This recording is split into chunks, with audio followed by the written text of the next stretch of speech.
সুপারি গাছের পাতায় পাতায় আল্লাহ ও রাসূলের নাম দেখতে জনতার ভিড়। অনেকেই বলছে আল্লাহর কুদরত। আল্লাহর রাসূল সহ বিভিন্ন আরবি শব্দ ভেসে উঠেছে একটি সুপারির গাছ থেকে ঝরে পড়া ডালের পাতায়।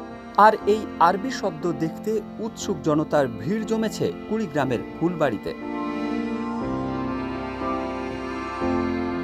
জানা গেছে, কুড়িগ্রামের ফুলবাড়ি উপজেলার চন্দ্রখানা গ্রামের আদর্শ মোড়ের বাসিন্দা শাহজাদা মিয়া গরুর ঘাস কাটতে গিয়ে বাড়ির পাশে সুপারি বাগানে একটি সুপারির ডাল কুড়িয়ে পেয়ে পরে দেখতে পায় সেই ডালের সমস্ত পাতায় আরবি হরফে ভরা। পরে তিনি সেটি যত্ন সহকারে বাড়িতে নিয়ে আসেন।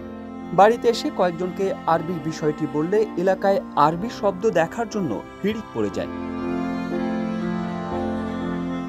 উপজেলা সহ জেলার বিভিন্ন জায়গা থেকে আরবি এই হরফ দেখতে ছুটে আসছেন আবাল বৃদ্ধ বনিতা। এসে দেখে অনেকেই বলছেন এটি আল্লাহর কুদরত।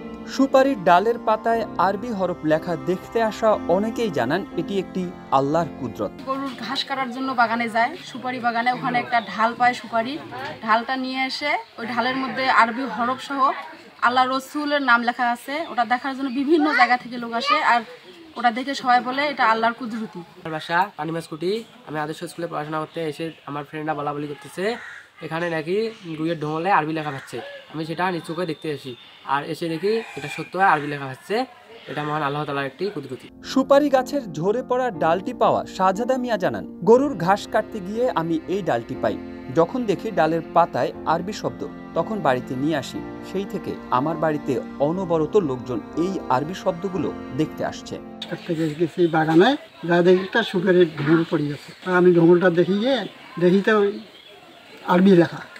ওটা যত্ন করে নিয়ে বাড়িতে আসলাম। বাড়ি আসিয়া দেখা দিল যে জন্য সকলকে দেখতে দিলে ভিড় বাঁধি গেল লোক, পাড়াপাশি সবাই এসিয়ে ভিড় গেল। আর ওটা আল্লাহর এক কুদরতি, একখানে একতা। পাতায় পাতায় আল্লাহর রাসূল সহ বিভিন্ন আরবি শব্দের বিষয়টি নিশ্চিত করেছেন বৈজ্ঞানিক পদ্ধতিতে কুরআন শিক্ষা ফাউন্ডেশনের ফুলবাড়ি উপজেলার মুআল্লিম মোহাম্মদ আকবর আলী। সুপারির ডাল একটা গাছ থেকে পড়ার পরে এর মধ্যে কোরআনের অসংখ্য অক্ষর।